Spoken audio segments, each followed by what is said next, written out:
የፀጉሬ መሳሳት ስላሳሰበኝ ዛሬ ደግሞ አዲስ ውህድ ሰርቻለሁኝ። እሱን ውህድ እጠቀማለሁኝ። ለእናንተም ማሳያችኋለሁ። ሰላም እንዴት ናችሁ? አበባ ነኝ። ዛሬ ያዘጋጀሁት ውህድ ለሚነቃቀል ፀጉር እንዲሁም ደግሞ አላደግ ላለ ፀጉር የሚሆኑ በጣም በአጭር ጊዜ ውስጥ ለውጥ የሚሰጡ ናቸው። እነዚህ ምንድናቸው? ሮዝሜሪና ታልባ የመጀመሪያዎቹ ናቸው። እነዚህን በውሃ እቀቅላቸዋለሁ። ትንሽ ትንሽ ነው ያደረኩትኝ ለኔ ለፀጉሬ የሚበቃኝን ያክል ስለሆነ በውሃ ቀቅለውና ከፈላ በኋላ ውሃው አውጥቻ ቀዘቅዘዋለሁኝ። እዚህ ጋር ውሃው ፈልቶ አውጥቼ አቀዝቅዤ ጨርሼ ነው። አሁን ይሄው እንደምታዩት በአቡጀዲ ነው እኔ ብዙ ጊዜ የምጠቀመው።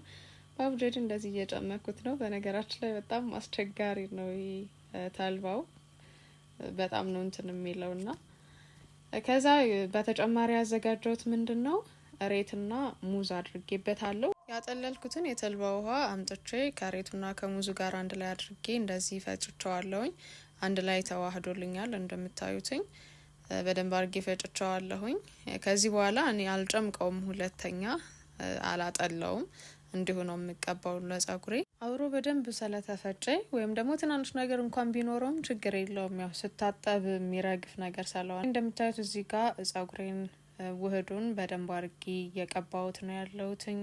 በደንብ አድርጌ ማሳጅ ነው የማያደርገው። ሁሌ ስጠቀም ማሳጅ እያደረግኩ ነው የምጠቀመው። ምክንያቱም ማሳጅ ስናደርገው ውህዱ ወደ ውስጣችን የመግባት እድል አለው። ፀጉራችን እንደዚህ በምናሽበት ሰዓት ማለት ብዙ ጊዜ ማሳጅ አድርጉ የሚባለው ለዛ ምክንያት ነው። የምንጠቀመው ነገር ወደ ውስጣችን እንዲገባ ማለት ነው። እንግዲህ እንደዚህ አድርጋችሁ እናንተም መጠቀም ትችላላችሁ። ሞክሩትኝ፣ አትጎዱበትም። ምክንያቱም ቀጣይነት ያለው ነገር ሁሌም ቢሆን ይለወጣል፣ መለወጡ አይቀርም። ስለዚህ ትግስት ኖሯችሁ እንደኔ እንደዚህ እያደረጋችሁ ብትጠቀሙትኝ የፀጉራችሁን ለውጥ ታያላችሁ።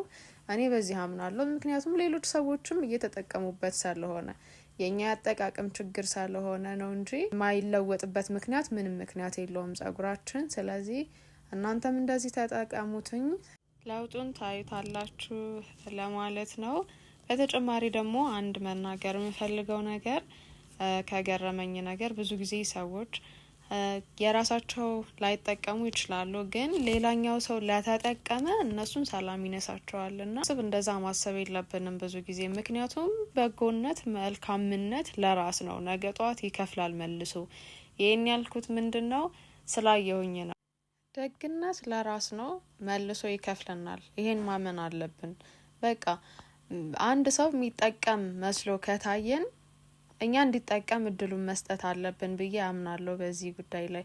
ምክንያቱም የኛን ነገር እስካልወሰደብን ድረስ ያነሰውዬ ቢጠቀም ደስ ነው ሊለን የሚገባው። እንደውም በቃ እግዚአብሔር ያሳካለት፣ እግዚአብሔር ያድርግለት ብለን በሱ ደስታ ተደስተን ማለፍ ነው ያለብንና ብዙ ጊዜ ሰው ደስታ አያስደስተንምና እንደዚህ አይነት ባህሪ ሊኖረን አይገባም። መልካምነት ለራስ ነው የሚከፍለው። በቃ ደግ መሆን ራስን ነው ዞሮ የሚጠቅመው። ስለዚህ ማስተላለፍ የምፈልገው ዋነኛው ነገር ደግ እንሁን። በቃ የሰዎች መለወጥ ከኛ እስካልወሰዱብን ድረስ ሊያስከፋን አይገባም ለማለት ነው። ሰብስክራይብ ማድረግ እንዳትረሱ። ቻናሌን ከወደዳችሁት ላይክ፣ ሼር አድርጉልኝ። በሌላ ቪዲዮ ደግሞ ተመልሼ እስክመጣ ድረስ መልካም ቆይታ ይሁንላችሁ። ሰላማችሁ ይብዛልኝ።